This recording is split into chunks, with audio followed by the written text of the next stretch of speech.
going to have a lot of fun doing this. Ma omnibus salvet amici, omnia bene, omnia recte, ed ego me regaudeo ad vobis vedere. Hey, what's up guys? What's up Brave New World? It's Joshua again here with a brand new video in which I finally get the beard back. For any person listening but not watching, it's just that I have the habit of displaying myself in this particular video, which is gonna be a Reddit topic, a Reddit themed video. Sometimes I have the habit of having a filter of a beard on, you know? Sometimes I have the filter of a beard on. Why? Because I feel so sad due to the fact that my beard is always shining due to its absence and non-existence, alright? With that thing off the table, let us start with the topic of today, and I would like to welcome you all into this, welcome everyone to r/AskReddit, in which we are going to talk about the following topic of this Reddit thread called, give me a second, in which we are going to talk about the following Reddit thread called Redditors who have witnessed people doing silly and horrible things. What was your holy crap, I can't be friends with this person anymore moment? So yeah, one more time. The following topic is going to be a rather fascinating and reflexive one, because we are going to take a look at this particular series of bad behaviors that are normally not very good, that are normally borderline gaslighting, maybe abusive behaviors and other kinds of actions that probably make you wonder, maybe I should not be friends with this person anymore and I should cut all the ties, you know? What was your moment that made you determine and think, oh my god, holy crap, I can't be friends with this person anymore? By the way, the following comments that I'm about to read are actually YouTube comments on a video of Reddit of that precise topic, alright? So the following stories that I'm about to read for you are going to be projected in this space, are going to be projected in here for people watching but not listening. And also for people listening but not watching, I will make sure every word coming out of my mouth be pronounced totally clearly and with absolute accuracy, alright? So take a drink, grab a snack, take a seat, make yourself comfortable, and let us start with this particular topic that roughly translates to maldición, ya no puedo ser amigo de esta persona, es mejor que la corte. What was your moment that caused you to say and think, holy crap, I can't be friends with this person anymore? The video from which I'm taking these comments was uploaded on September 21st on the year 2021. And this person, that is Mrs. Shop 929, 2 months ago, wrote the following thing, that is, my guy best friend from high school called me out of the blue one day asking if I could drive him and his girlfriend to the grocery store. And I figured and I thought, why not? Why not? So what happened next? While I am at the checkout, I decided to get a few things and I had my own card. His girlfriend started putting her groceries with mine. And when I looked at her confused, she said they didn't have any money and she thought since I was financially secure, it was the least I could do. And I said no, that I had given them a free ride and I was like an hour long. That I couldn't also supply them with their groceries. And neither would I hold a job for long, and that my money was a combination of mine and my husband's money, and that I wouldn't be fair for my hubby to use his hard-earned money to buy junk food and cigarettes for a friend of mine and his girlfriend. After that, they both got mad and threw a fit in the store. I pulled their groceries out of my stuff, I checked out and drove home. Of course, I'm all for helping others out, but I am not a doormat and neither am I a charity for the lazy. To be honest, I'm totally shaking my head as I write this down.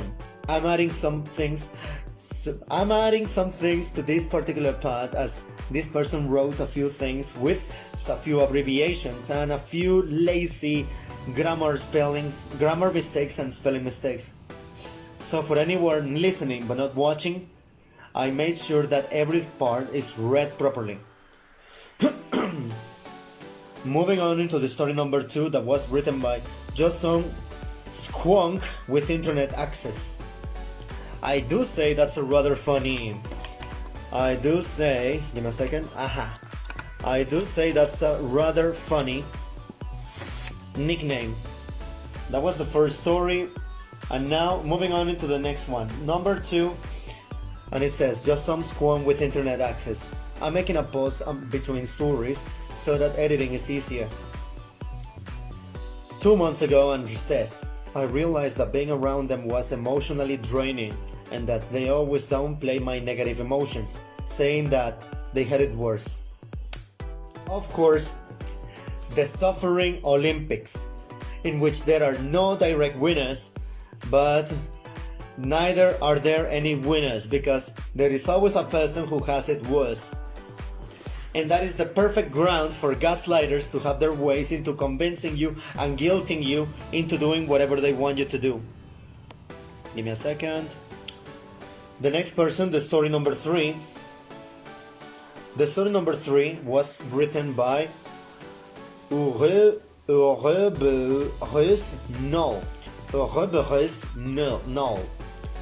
And I'm not sure I'm pronouncing that right because this person wrote his nickname with which is the Danish and Norwegian letter for this particular sound, that is that for example exists in German for the number 12, which is 12. Vögel. What other words with do we have in German? Wölfe, Wörter, and stuff like that. Let us continue with the next one that goes like this. This person, Null, 2 months ago wrote and says, oh my god, I've had a few. Once, this happened to me. One time was someone in our friend group turned out to be sexually assaulting people and even sexually assaulted me. Oh my god, assaulted me physically. When I told the other members of the friend group, they defended him and said how he still cares about me, so I should still talk to him. Oh no, I hope that YouTube doesn't remove this video because I'm talking about a serious topic that is in fact intimate and physical assault. I think I'm going to use that kind of euphemisms to prevent this video from being removed. This person continues by saying, another one was when a friend took a tiny weak little boat out to a lake with me and 2 other friends.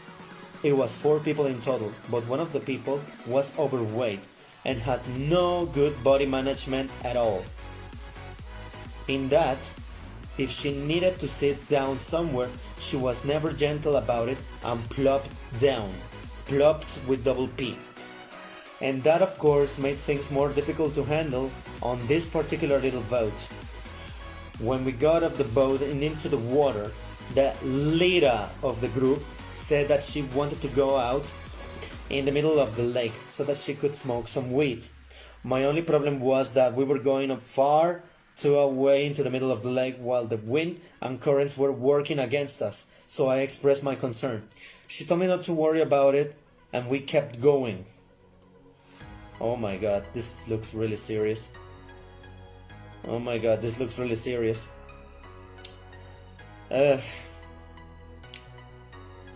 It took us about 15 minutes.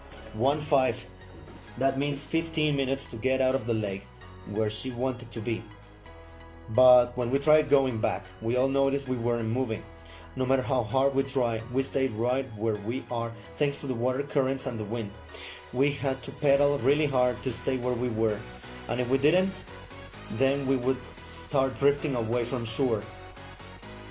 And we at least had to return the boat. Oh my god. And then this story continues by saying, at some point I got the super smart idea that because the boat is so way down, I could get out and swim to the shore myself, and the reduced weight of the boat would make it easier for my friends to go to shore. I quickly ran out of energy midway through and began to lose feelings in my arms. Basically out of energy and out of breath. All I could manage was to turn around and tell my friends on the boat, I'm scared. When the boat caught up to me, I clung to it for dear life, and I started to cry. I barely had any energy to cry. I was so tired and terrified. After a little rest, I got out with the other guy and helped kick the water to swim the boat towards the shore until it started standing upright in the water. To try to use the floor of the lake to manually push the boat. It felt better making progress that way because then I could physically feel how much progress we were making, rather than just keep pushing the boat in moving water and hoping we were actually moving closer to shore. If you have a concern, express it. After a little over 2 hours, we finally got to shore, and the friends, including the friend group leader, were trying to console me when I quietly broke down crying on the dock. But I couldn't help but think about it, about how it was basically her fault for almost drowning. One more time, let's do it again. After a little over 2 hours, we finally got to shore, and the friends, including the friend group leader, were all trying to console me when I quietly broke down crying on the dock. But I couldn't help but think about how it was basically her fault for me drowning because I warned her we shouldn't go out too far, but I partially blame myself for being stupid enough to listen to her and for trying to get out of the boat to swim to shore on my own. So I never said anything to her afterwards. I have a new friend group now, and they are much more trustworthy, and I intend to continue cutting bad people out of my life if they screw me over or screw other people over. Damn, this is really worried. No, this is really worrisome. Worrisome, because if I say worried, I am technically talking about a person, right? I'm technically talking about a person if I use an adjective that ends with ed. For example, excited, frustrated, irritated. What's the other one? Scared and trusted. Well, no, that's another thing, but yeah. That was the story number 3. Let's move on to the story number 4.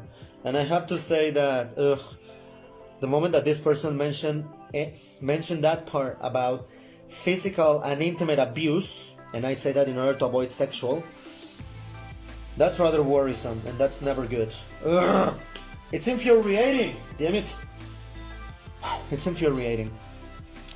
I have an acquaintance, kind of friend, more acquaintance than friend. I'm not going to say her name, but she was a victim of that, alright? Her then boyfriend had intimacy with her, had intercourse with her, but she explicitly, according to what I've gathered, she said no. And that's all I need to say. I'm not going to say your name. If by any chance you're watching this, hello, congratulations on the new life. Let's continue with the next story. The number 4 was written by British Birdie 2 months ago, and this person says, this is a really short one, much more shorter than the previous one, which I'm not complaining, but it's a little harder to edit.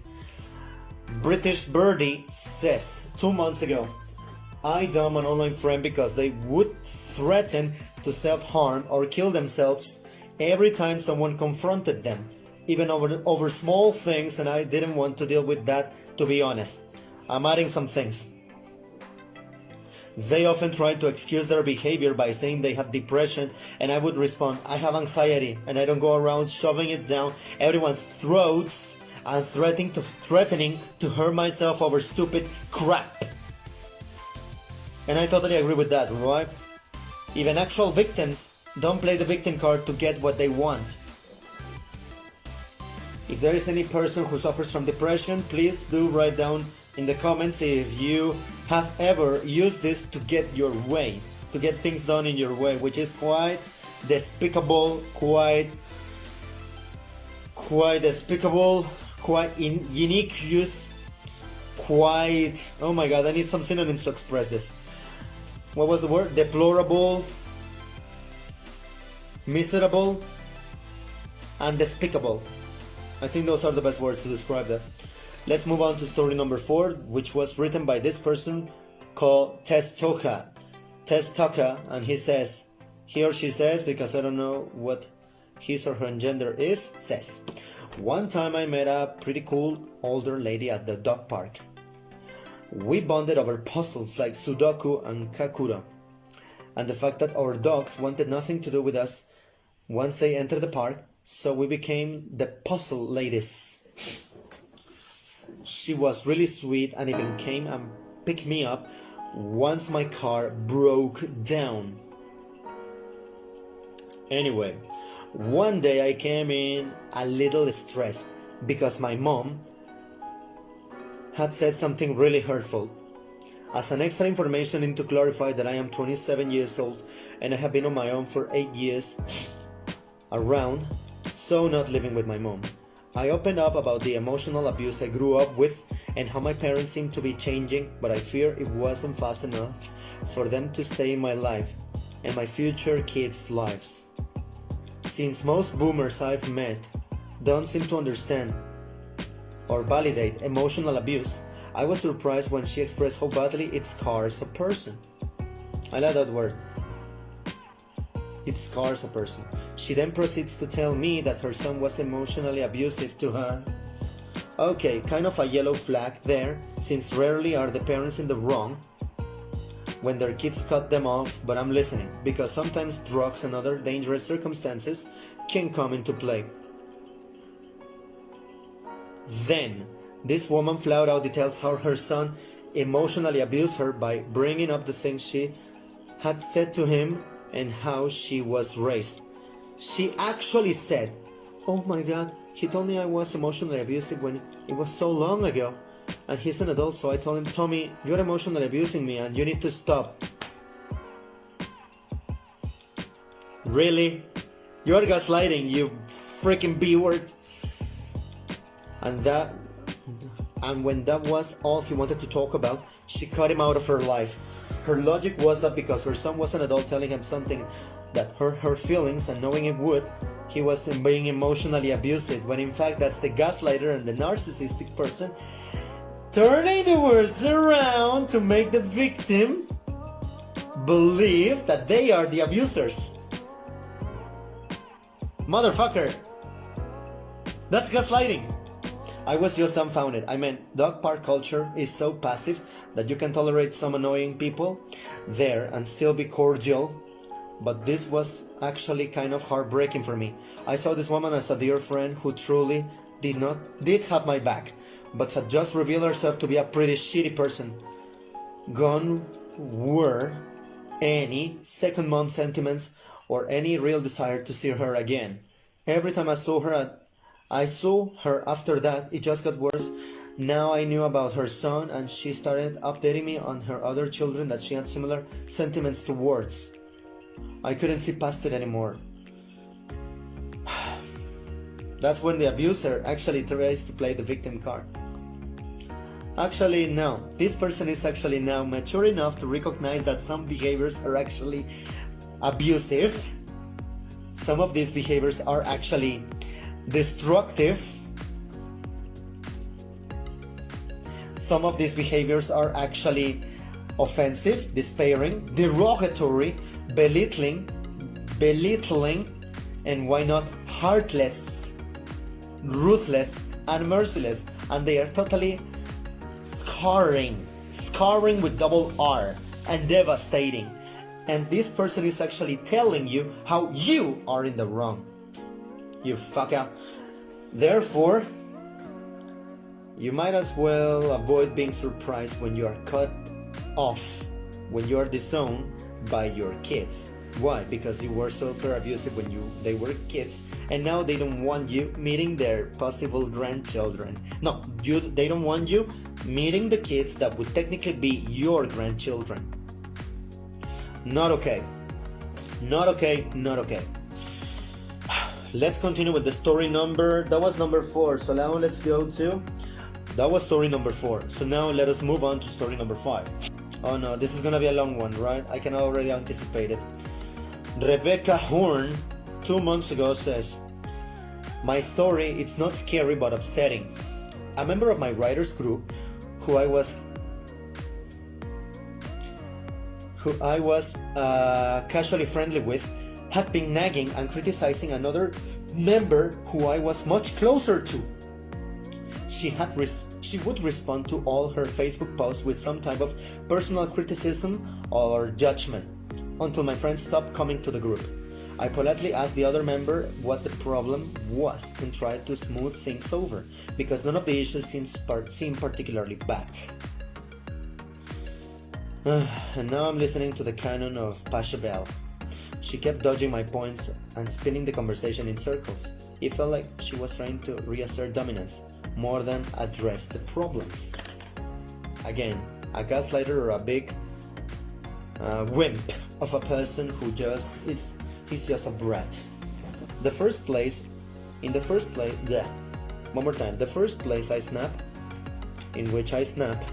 snapped was when we were talking about my friend's emotional reaction to sing a deer moments after he had been hit by a car. Okay. The first place where I snapped was when we were talking about my friend's emotional reaction to seeing a deer moments after it had been hit by a car. Now I understand. Who wouldn't get scared if they saw an animal being killed on the road? Alright? Seeing, contemplating, and witnessing death firsthand totally scars you and totally traumatizes you. So, I explained that a real life human friend of hers had died just a few days earlier. And it wasn't even in the ground yet. And that's why her feelings were so raw.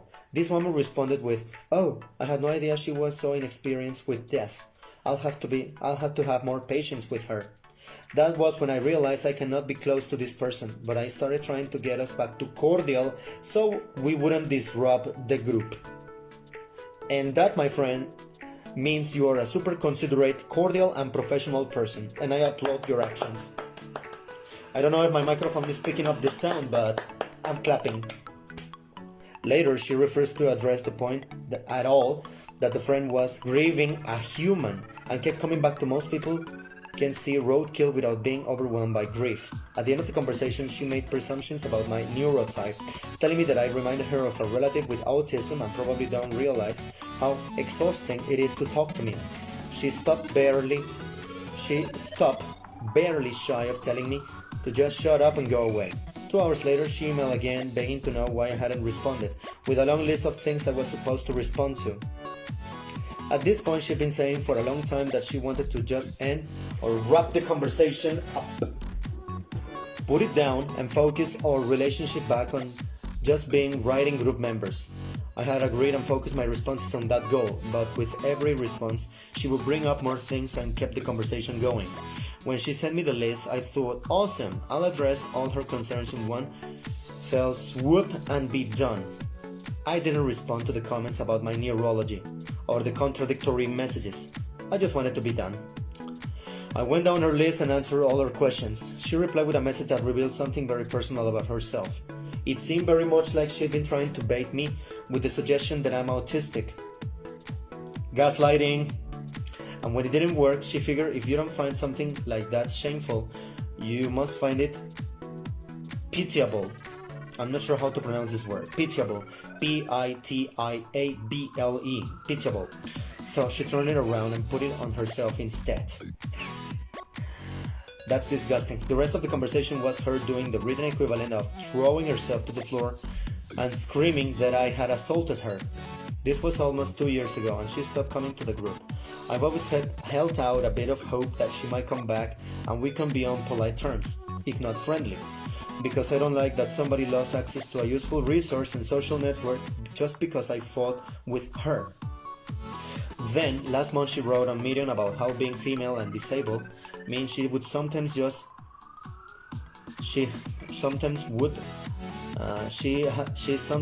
random punching back for people who look kind and compassionate in other circumstances. I'm not sure I read that one correctly, so let us try it again. The last month she wrote on Medium about being female and disabled means that she sometimes just random punching bag for people who look kind and compassionate in other circumstances. She used me as an example of how people just lash out at her for no reason at all, just because they're stressed and she's a safe outlet with no ability to stand up for herself. So I don't think any mending is going to happen anymore. She's just determined to be the victim and being an idiot. I added that last part. That's disgusting. That's the way narcissistic people and gaslighters trick you into believing that you are the aggressor when in fact you are the victim and they are the aggressor. Tangle and Mother Gothel. Tangle and Mother Gothel. About which I have already made a video. For the last story, the number 6, which I believe it's going to be a short one. No, well, more or less not too long. Bonnie McBunny says, and this is the final and 6th story before I continue with others later, says, a girl I worked with had a boyfriend that she was madly in love with, and he got into a car accident and took on some brain damage. I didn't know he had though. She never told any of us, but upon meeting him, I knew something was very wrong. He publicly screamed at her and violently grabbed her. He seemed very paranoid and he wouldn't take his hat off in the spa pool. You know, we were lifeguards. I leaned over to her and said, "There's no polite way to ask you this, hon, but did your boyfriend get into a car accident?" She got pale and looked shocked after a few seconds and nodded. "Did he take on brain damage?" She nodded again. "Hon, I don't think he's the person he was anymore." She got even more pale and then straightened up and shook her head and said, "I don't want to talk about him anymore. I don't want to talk about him anymore." So we never did, except I told her before she left. Quiet because of him. That she needs to leave him because she's very smart and pretty. And young enough to find an amazing person who will treat her wonderfully. And to be honest, I hope that she got out. This is just horrifying and disgusting to me because it reminds me of the fact that there are people who actually twist the words and they model the context in order to make themselves the victim and their victims the aggressor. They twist the words in order to make everyone believe that they are the victim when in fact they are the aggressor. And they twist the words in such a way that the victims believe and question their sanity into thinking that they are the aggressor when in fact it's the other way around. A freaking disgusting kind of a person, right?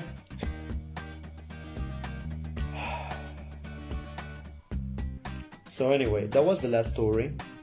That was the last story from this particular thread in AskReddit and YouTube Comments because that's from where I got this content from. That was the last story from this particular thread called, one more time, damn, holy crap, I can't be friends with this person anymore. Alright? So yeah, I would like to say farewell and have an amazing day. Thank you so much for being here. Thanks for watching and have a great day. Farewell.